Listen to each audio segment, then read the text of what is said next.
আপনার কল্পনা, আপনার চিন্তা চেতনা সব কিছুকে হার মানায়। That's why I call the truth is stranger than fiction. আমাদের জীবনে প্রতি মুহূর্তে, প্রতি ক্ষণে এমন অনেক কিছু ঘটে, যার ব্যাখ্যা আমরা কোনোদিন দিতে পারি না। বিজ্ঞান যার ব্যাখ্যা কখনো দিতে পারেনি, এমনই অব্যাখ্যায়িত, অকল্পনীয়, অশরীরী কিছু বিষয় নিয়ে প্রতি শনিবার রাতের আয়োজন The Horror Segment. Welcome to the world of mystery.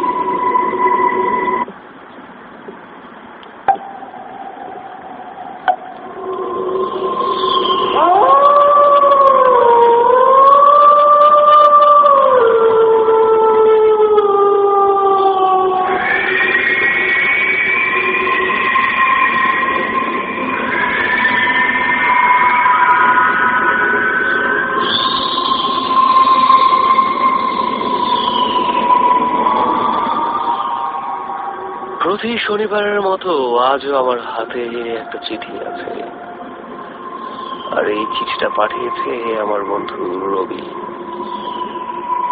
ময়নার বাগ উত্তর বাড্ডা থেকে পাঠিয়েছে আমার এই বন্ধুটি। তার জীবনে ঘটে যাওয়া একটি মুহূর্তের কথা আমাদের কাছে লিখে পাঠিয়েছে। চিঠির একেবারে শেষ যে লাইনটি রয়েছে, সে লাইনটি হচ্ছে, এখানে যে ঘটনাটি বর্ণনা করা হয়েছে এটা সম্পূর্ণ সত্য একটি ঘটনা। খুব ছোট একটা ঘটনা, খুবই ছোট, কিন্তু ঘটনাটা বড়ই অদ্ভুত। এমন ছোট অনেক ঘটনা আপনার জীবনে প্রতি মুহূর্তে ঘটছে। বাতাস নেই চারপাশ, নিস্তব্ধ, ঘুমোট একটা ভাব চারপাশে। হঠাৎ করে কি আপনার দক্ষিণের জানালার পর্দাটা একটু দুলে উঠল? কেউ কি সেখানে এসে নিশ্চুপ ভাবে দাঁড়িয়ে আছে? কোনো ছায়া, কোনো অশরীরী কোনো কিছু থাকতেও পারে।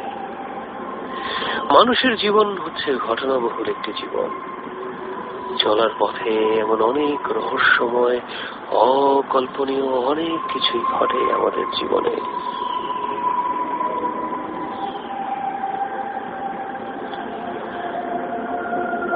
আমার বন্ধু রকির জীবনেও এমনই একটি অবিশ্বাস্য ঘটনা ঘটে গেল, যা ভাবলে আজও গা শিউরে ওঠে।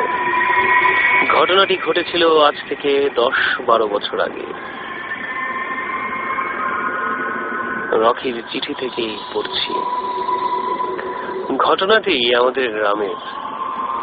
আমাদের গ্রামটা ছিল অনেক সুন্দর, কিন্তু জনবসতি অনেক কম। আমাদের বাড়ি থেকে দক্ষিণ পূর্ব দিকে একটি নদী ছিল। নদীর পাশ দিয়ে সরু একটি রাস্তা ছিল।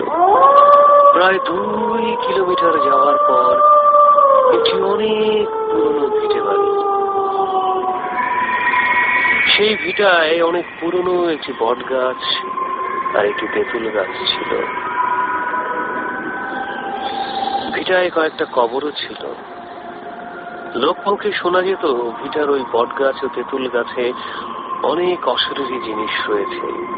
ওই ভিটাকে কেন্দ্র করে এই অনেকের জীবনে ঘটে গেছে অনেক ভয়ঙ্কর ও শোচনীয় ঘটনা।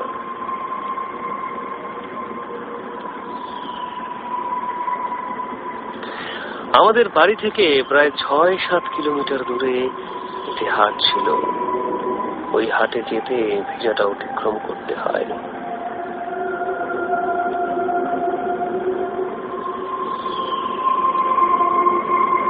ওই দিন হাটে যেতে অনেক দেরি হয়ে গিয়েছিল, প্রায় সন্ধে হয়ে যায়। হাটে গিয়ে প্রয়োজনীয় জিনিসপত্র কিনতে এবং কিনে ফিরে আসতে আসতে তখন প্রায় 9টা বেজে গেছে। আমি যখন হাট থেকে বাড়ি আসছিলাম তখন আমার সাথে কেউ ছিল না, এবং ওই রাস্তা ধরে আমি আস্তে আস্তে হাঁটছিলাম। দূর দূরান্ত পর্যন্ত লোকালয়ের কোনো চিহ্ন নেই। যখন আমি ওই বাড়ির খুব কাছে কাছে চলে এসেছি, কেমন যেন একটা ভয় আস্তে আস্তে আমাকে পেয়ে বসেছিল। পরক্ষণেই মনে হলো ওই ভিটার পাশ দিয়েই আমাকে যেতে হবে। আর ওই রাত ছিল অমাবস্যার রাত। চারিদিকে খুটখুটে অন্ধকার, এতই অন্ধকার যে নিজের শরীর পর্যন্ত দেখা যাচ্ছিল না।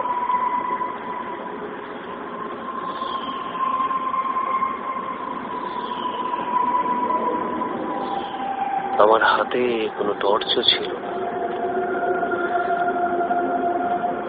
যখন আমি ওই ভিটার খুব কাছাকাছি চলে আসি, তখন ওই জায়গাটা মনে হচ্ছিল কেমন শুনশান চারপাশ, এমনকি একটা ঝিঝি পোকার ডাক পর্যন্ত নেই। হঠাৎ করে সেই শুনশান নীরবতায় কেমন একটা নাকি সুরে কান্না ভেসে আসলো।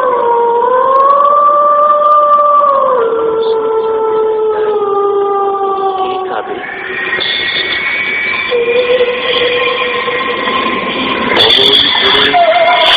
কে কাঁদে? ভয়ে আমার গলা আস্তে আস্তে শুকিয়ে আসছিল। আমি ঠিক বুঝতে পারছিলাম ওই জায়গাতে এমন কিছু একটা আছে যা হয়তো আমাকে লক্ষ্য করছে। আস্তে আস্তে কান্নার বেগ আরো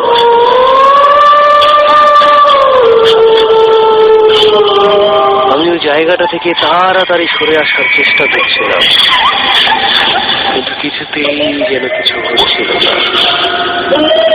কান্নার শব্দ আস্তে আস্তে মিলিয়ে যাচ্ছিল। আবার পরক্ষণেই কোথা থেকে যেন সেই কান্না।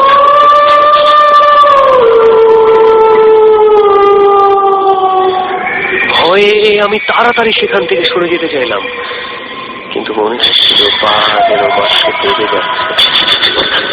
হঠাৎ করেই আবছা আবছা অন্ধকারে আমি পরিষ্কার দেখলাম সাদা কাপড়ে মোড়ানো একটা লাশ ঠিক রাস্তার মাঝামাঝি পড়ে আছে। চারপাশ থেকে লাশের পচা বোটকা গন্ধ ছড়াচ্ছিল। আমি চিৎকার দেবার চেষ্টা করছিলাম, কিন্তু এতটুকু শক্তি আমার গায়ে ছিল না। ঠিক সেই মুহূর্তেই হঠাৎ করে টর্চের আলো এসে পড়লো আমার গায়ে। আমি দেখতে পেলাম 2-3 জন লোক এদিক দিয়ে আসছে। পরক্ষণেই তাকিয়ে দেখলাম কোথায় কি, কোথাও কোনো কান্নার আওয়াজ নেই, কোনো কিছু নেই। সেই লাশটাও অদৃশ্য হয়ে গেছে। আমি দেখলাম 3 জন লোক টর্চ নিয়ে আমার দিকে এগিয়ে আসছে। ধরে যেন প্রাণ ফিরে এলো, কারণ সেই 3 জন লোকের একজন ছিল আমার বাবা, আরেকজন আমার কাকা এবং আমার কাকাতো ভাই।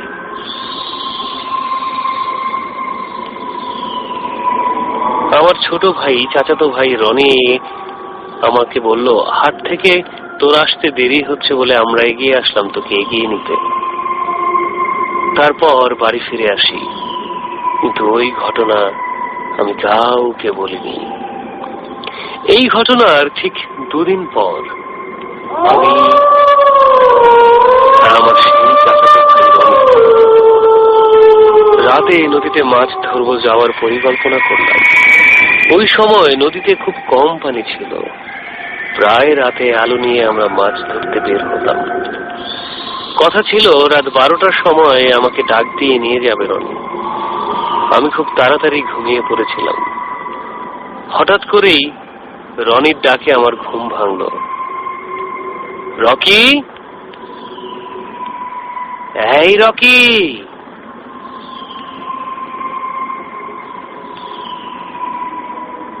ধরফর করে উঠে বসলাম আমি।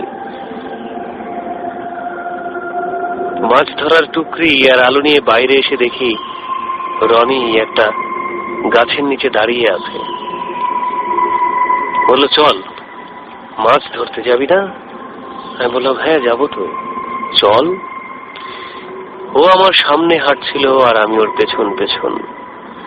নদীতে এসেই দুজন পানিতে ঝাঁপিয়ে পড়লাম মাছ ধরার জন্য। সবসময় আমি বেশি মাছ ধরতাম, কিন্তু এদিন খুব অবাক হয়ে লক্ষ্য করলাম রনি প্রচুর মাছ ধরছে, কিন্তু আমার ভাগে যেন একটা মাছও জুটছে না। ধীরে ধীরে ও বেশি পানির দিকে নামতে শুরু করলো। আমাকে বলল, এইদিকে আয়, এইদিকে বেশি মাছ। আমি রনির কাছ থেকে একটু দূরেই মাছ ধরছিলাম, বলা চলে নদীর একেবারে পাড়ের কাছাকাছি। কিন্তু রনি যেখানে মাছ ধরছে সেখানের পানি অনেক গভীর। হঠাৎ করে চাঁদের আলোয় আমি খুব ভালো করে লক্ষ্য করলাম রনি অনেকটা গভীর পানির দিকে চলে গেছে, কিন্তু তাকে দেখে মনে হচ্ছে সে হাঁটু পানিতে মাছ ধরছে। আর তখনই আমার সন্দেহ হলো, এটা কি রনি নাকি অন্য কিছু?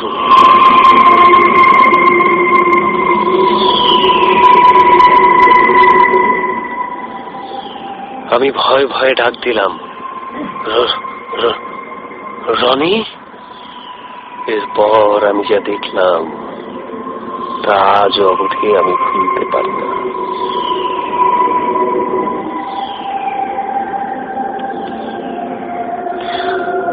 আমি ডাকার পর রনি যখন আমার দিকে মাথা ঘুরে তাকালো, আমি চাঁদের আলোয় স্পষ্ট দেখতে পাই সেই ভিটায় পড়ে থাকা লাশটি। তার গলা পর্যন্ত কাপড় দিয়ে ঢাকা ছিল, মাথার চুলগুলো উঠে উঠে গেছে, সারা মুখে কোনো চামড়া পর্যন্ত নেই। কি যে ভয়ঙ্কর সেই দৃশ্য, আমি আজও ভুলতে পারি না। আমি প্রাণপণে চেষ্টা করছিলাম পাড়ে উঠে আসার, কিন্তু কোনোভাবেই উঠতে পারছিলাম না। হঠাৎ করেই মনে হলো কি যেন খাপলে ধরেছিল আমার ঘাড়। আস্তে আস্তে তলিয়ে যাচ্ছিলাম পানির নিচে, আরো নিচে, অনেক গভীরে, অনেক গভীরে। আস্তে আস্তে আমার নিঃশ্বাস বন্ধ হয়ে আসছিল, কি যেন একটা চেপে ধরেছিল আমার ঘাড়ে। আস্তে আস্তে আস্তে আস্তে আস্তে আস্তে।